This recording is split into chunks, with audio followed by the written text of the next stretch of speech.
আসসালামু আলাইকুম। বাংলা সংবাদে সবাইকে স্বাগত জানাচ্ছি। আমি চিন্তিয়া হক। শুরুতেই সংবাদ শিরোনাম।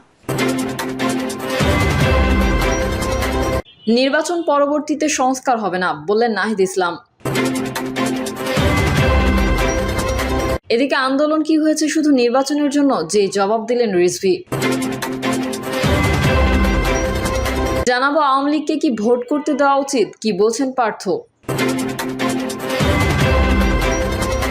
ঈদের আগে এটিএম আজহারুলের নিঃশর্ত মুক্তি চায় জামায়াত। এবং সর্বশেষ জানাবো তাদের কাছে গুরুত্বপূর্ণ লুটপাটের স্বাধীনতা, বলছেন নাহিদ ইসলাম। এতক্ষণ শুনছিলেন সংবাদ শিরোনাম, এবারে বিস্তারিত। নির্বাচন পরবর্তীতে সংস্কার হবে না বললেন নাহিদ ইসলাম। জাতীয় নাগরিক পার্টির আহ্বায়ক নাহিদ ইসলাম বলেছেন, আমরা অন্তর্বর্তী সরকারের সময়ে বিচার সংস্কার এবং গণপরিষদ নির্বাচনের মাধ্যমে একটি নতুন সংবিধান তৈরির কথা বলেছি। আমরা মনে করি জুলাই গণঅভ্যুত্থানের বিচার ছাড়াই যদি আমরা নির্বাচনের দিকে যাই, তাহলে নির্বাচন পরবর্তীতে যে সরকার আসবে তারা যে সংস্কার প্রক্রিয়া চলমান রাখবে সেই নিশ্চয়তা আমাদের নেই। তাই আমরা চাই বিদ্যমান আইনের মধ্যেই দ্রুত সময়ের মধ্যে সংস্কার ও বিচার করতে হবে। তিনি আরো বলেন, জাতীয় নাগরিক পার্টির তরুণদের উদ্যোগে গঠিত একটি রাজনৈতিক দলের জন্ম হয়েছে, যা বাংলাদেশের রাজনৈতিক ইতিহাসের নতুন অধ্যায় সৃষ্টির জন্য কাজ করছে। আমরা বলেছি রাষ্ট্রের সংস্কার হতে হবে, রাষ্ট্রের মৌলিক পরিবর্তন হতে হবে, কারণ পরিবর্তনের জন্যই এই গণ অভ্যুত্থান হয়েছে। যদি সংস্কার ও পরিবর্তন না হয় তাহলে কেন এত মানুষ জীবন দিলেন, কেন এত মানুষ রক্ত দিলেন? আমরা দেখেছি অনেকেই সংস্কারকে পাশ কাটিয়ে নির্বাচনের দিকে যেতে চাচ্ছে। বৈষম্যবিরোধী ছাত্র আন্দোলনে সিরাজগঞ্জের মানুষের অবদানের প্রতি কৃতজ্ঞতা প্রকাশ করে নাহিদ ইসলাম আগামীতে সকলকে ঐক্যবদ্ধ থাকার আহ্বান জানিয়ে সিরাজগঞ্জবাসীকে অগ্রিম ঈদের শুভেচ্ছা জানান। আন্দোলন কি হয়েছে শুধু নির্বাচনের জন্য, যে জবাব দিলেন রিজভী। আন্দোলন কি করা হয়েছে শুধু নির্বাচনের জন্য, এমন প্রশ্ন উঠায় তার জবাব দিয়েছেন বিএনপির সিনিয়র যুগ্ম মহাসচিব রুহুল কবির রিজভী। তিনি বলেন, শেখ হাসিনা নির্বাচন সুষ্ঠু করেনি বলেই তো আন্দোলন হয়েছে। রিজভী বলেন, অনেকে বলে আন্দোলন কি করা হয়েছে শুধু নির্বাচনের জন্য, নির্বাচন সুষ্ঠু করেনি বলেই তো আন্দোলন হয়েছে। অবাধ সুষ্ঠু নিরপেক্ষ নির্বাচন নিশ্চিত করেননি শেখ হাসিনা। গদি রক্ষার জন্য দেশকে রক্তঝরা কারবালায় পরিণত করে তিনি ক্ষমতা টিকিয়ে রাখার চেষ্টা করেছিলেন। তার জন্যই এক ব্যাপক আন্দোলনের মধ্যে দিয়ে, অনেক আত্মদানের মধ্যে দিয়ে গঠিত হয়েছিল অন্তর্বর্তী সরকার। অন্তর্বর্তী সরকারের জনগণের ভোটে না হলেও জনগণের সমর্থন রয়েছে, কারণ সব আন্দোলনকারী দল আপনাদের সমর্থন দিয়েছে। জাতীয় নির্বাচন নিয়ে ধোঁয়াশা তৈরি করা হচ্ছে বলে অভিযোগ করেন তিনি। রিজভী বলেন, একবার বলা হচ্ছে নির্বাচন ডিসেম্বরে হবে, আবার কখনো শুনছি মার্চে, আবার বলা হচ্ছে জুনে। এ ধরনের বক্তব্য না দিয়ে জাতিকে একটি সুনির্দিষ্ট তারিখ দিয়ে আশ্বস্ত করা দরকার। তিনি বলেন, যখন আন্দোলনকারী দলগুলো নির্বাচনের কথা বলছে যে আপনারা সুনির্দিষ্ট সময় দিন এবং একটি নির্দিষ্ট সময় দিন যাতে নির্বাচনটা প্রলম্বিত না হয়, কিন্তু তখন বারবার কখনো ডিসেম্বর শুনি, আবার কখনো শুনছি মার্চ, আবার শুনি জুন। এই ধরনের পেন্ডুলামের মতো বক্তব্য তুলছে অন্তর্বর্তী সরকারের। এই দোদুল্যমান অবস্থা থেকে জাতিকে একটি সুনির্দিষ্ট তারিখ দিয়ে আশ্বস্ত করা দরকার। এ সময় ন্যায় বিচার নিশ্চিত হওয়ার কারণে ঢাকা দক্ষিণ সিটি কর্পোরেশনের মেয়র হিসেবে ইশরাক হোসেনকে স্বীকৃতি দেওয়া হয়েছে বলে উল্লেখ করেন রিজভী। বিএনপির জ্যেষ্ঠ নেতা বলেন, ন্যায় বিচার নিশ্চয়তার যখন ন্যূনতম সুযোগ পাওয়া গেছে, সেই ন্যায় বিচারের মাধ্যমে প্রকৌশলী ইশরাক মেয়র হিসেবে আদালত থেকে স্বীকৃতি পেয়েছেন। সেক্ষেত্রে সামাজিক যোগাযোগ মাধ্যমে কোথায় কি লিখলো বললো কিছু যায় আসে না।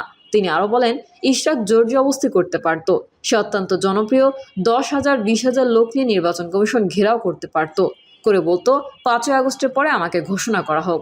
যে কোনো একটা জবরদস্তিমূলক পন্থা অবলম্বন করতে পারত, সেটা তো সে করেনি, সে আইনি প্রক্রিয়ায় গেছে। আওয়ামী লীগকে কি ভোট করতে দেওয়া উচিত, কি বলছেন পার্থ। বাংলাদেশ জাতীয় পার্টির চেয়ারম্যান ব্যারিস্টার আন্দালিব রহমান পার্থ বলেছেন, আসন্ন সংসদ নির্বাচনে আওয়ামী লীগের অংশ নেওয়ার সুযোগ নেই। তিনি বলেন, আমি এখনো বিশ্বাস করি আওয়ামী লীগের রাজনীতি করার নৈতিক কোনো অধিকার নেই। যেই পর্যন্ত আওয়ামী লীগ অনুশোচনা না করে, ক্ষমা না চায় এবং তাদের বিচার না হয়। পার্থ বলেন, বিএনপি চায় আওয়ামী লীগকে নির্বাচনে আনার জন্য। আমি বুঝি রাজনীতিবিদ হিসেবে বিএনপি আওয়ামী লীগকে চাইতেই পারে, না হলে আওয়ামী লীগকে আবার পরে বলবে আপনাদের নির্বাচনে যেতে দেওয়া হয়নি, এই নির্বাচন গ্রহণযোগ্য হয়নি। কিন্তু আমি একটা কথা পরিষ্কার করে বলে দিতে চাই, বিএনপি বলুক, অন্য দলগুলো বলুক বা ডক্টর ইউনূস বলুক, মাঠের বাস্তবতা কিন্তু ভিন্ন। যেসব জেলা, উপজেলা বা গ্রামে 5ই আগস্ট ও গত 17 বছর আমার ভাইদের রক্ত ঝরেছে, লাশ পড়েছে, ওইসব জায়গা আওয়ামী লীগের প্রার্থীরা ভোট চাওয়ার মুখ রাখে না, তাদেরকে ভোট চাইতে দেবে না। বিচার না হওয়া পর্যন্ত আওয়ামী লীগকে মানুষ ঘর থেকে বের হতে দেবে না। তিনি বলেন, আমি আওয়ামী লীগের পলাতক নেতাদের জিজ্ঞেস করতে চাই, আপনারা তো ইউনূস সরকারকে গালি দিচ্ছেন, আবার বলছেন এই সরকার অবৈধ, তাহলে এই অবৈধ সরকারের অধীনে কিভাবে নির্বাচন করবেন? পার্থ বলেন, যারা গণহত্যায় বিশ্বাস করে, যাদের রাজনীতির কোনো অস্তিত্ব নাই, যারা ক্ষমতায় যাওয়ার জন্য সবকিছু করতে পারে, আমি মনে করি এই ধরনের দলকে নিষিদ্ধ করার জন্য সংবিধানে প্রভিশন থাকা উচিত। বাংলাদেশে যদি কোনো রাজনৈতিক দল তাদের বৈশিষ্ট্য হারিয়ে ফেলে, গণহত্যায় চলে যায়, সেক্ষেত্রে আমি মনে করি এই ধরনের দলকে নিষিদ্ধ করার জন্য সংবিধানে প্রভিশন থাকা উচিত। সেই দলকে আমরা নিষিদ্ধ করি আর না করি। বিজেপি চেয়ারম্যান বলেন, আগামীতে বাংলাদেশে যেন আর কোনো স্বৈরাচারী না আসে, এই হত্যাকারীদের এমন দৃষ্টান্তমূলক বিচার করতে হবে যাতে করে আগামীতে তারা আসার আগে 10 বার চিন্তা করে।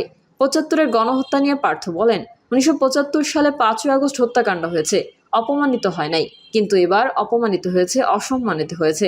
আগামীতে যদি কোনো সরকারকে সফল হতে হয় তাহলে লীগের ভুলের বইটা বা দিকে আগামীতে যদি কোনো সরকারকে সফল হতে হয় তাহলে লীগের ভুলের বইটা বাদিকে রাখতে হবে, আর শুধু দেখতে হবে। জীবনে এসব করবেন না, অপমানিত আপনি হবেন না। ঈদের আগে এটিএম আজহারুলের নিঃশর্ত মুক্তি চায় জামায়াত।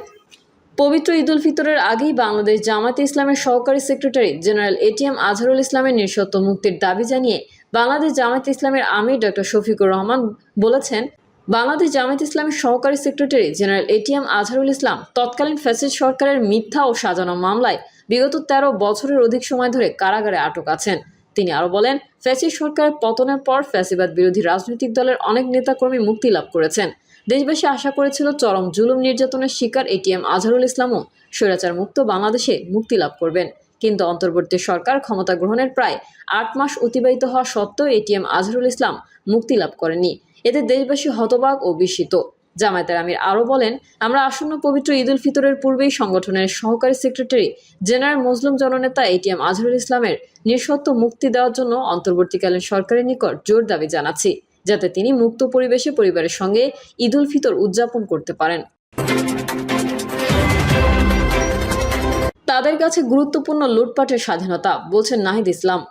বাংলাদেশের প্রথম ও দ্বিতীয় স্বাধীনতা বিতর্কে সরব হয়েছেন জাতীয় নাগরিক পার্টির আহ্বায়ক নাহিদ ইসলাম। তিনি বলেন, যারা লুটপাটের রাজনীতি করে তাদের কাছে 24 দ্বিতীয় স্বাধীনতা নয়, কিন্তু বিগত 15 বছরে শেখ হাসিনার নিপীড়নের শিকার হওয়াদের কাছে 24 দ্বিতীয় স্বাধীনতা। নাহিদ ইসলাম বলেন, যাদের ব্যাংক ব্যালেন্স অক্ষুণ্ণ ছিল, যারা আপোষ করে বিরোধী রাজনীতি করেছেন, তাদের কাছে হয়তো এটা স্বাধীনতা মনে হয় না, কারণ তারা সবসময় হয়তো স্বাধীন ছিল, আগের আমলেও ছিল। তাদের কাছে প্রথম স্বাধীনতা গুরুত্বপূর্ণ নয়, দ্বিতীয় স্বাধীনতাও গুরুত্বপূর্ণ নয়, তাদের কাছে গুরুত্বপূর্ণ লুটপাটের স্বাধীনতা। বিগত আওয়ামী লীগ সরকার ভারতের স্বার্থ রক্ষা করেছে মন্তব্য করে নাহিদ ইসলাম বলেন, দেশটির সহায়তায় দলটি ক্ষমতায় ছিল, তাদের খুশি করতেই নতজানু পররাষ্ট্রনীতি করাই ছিল শেখ হাসিনার কাজ। দেশটি প্রতিবেশী বলে তাদের সঙ্গে আমাদের অর্থনৈতিক ও সাংস্কৃতিক সম্পর্ক রয়েছে, তবে তাদের সঙ্গে সমতা ন্যায্যতার ভিত্তিতে সম্পর্ক হবে।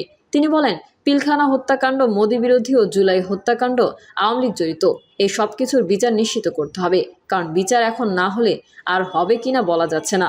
সংখ্যালঘু প্রসঙ্গে এনসিপির আহ্বায়ক বলেন, ভারতের সংখ্যালঘু নির্যাতনের তীব্র নিন্দা জানাই। দেশটির মিডিয়া 5ই আগস্ট পরবর্তী গুজব ছড়াচ্ছে, এসবের পেছনে রাজনৈতিক উদ্দেশ্য ছিল। জুলাই অভ্যুত্থানের মধ্যে দিয়ে স্বাধীন সার্বভৌম পররাষ্ট্রনীতি তৈরি হয়েছে বাংলাদেশে, যেখানে জাতীয় স্বার্থ প্রাধান্য পাবে। প্রিয় দর্শক, এই ছিল এখনকার সর্বশেষ সংবাদ। আপডেট সংবাদ পেতে চ্যানেলটি সাবস্ক্রাইব করে বেল আইকনটি ক্লিক করুন। কমেন্টে আপনার মতামত জানিয়ে আমাদের সাথেই থাকুন। ধন্যবাদ সবাইকে। আল্লাহ হাফেজ।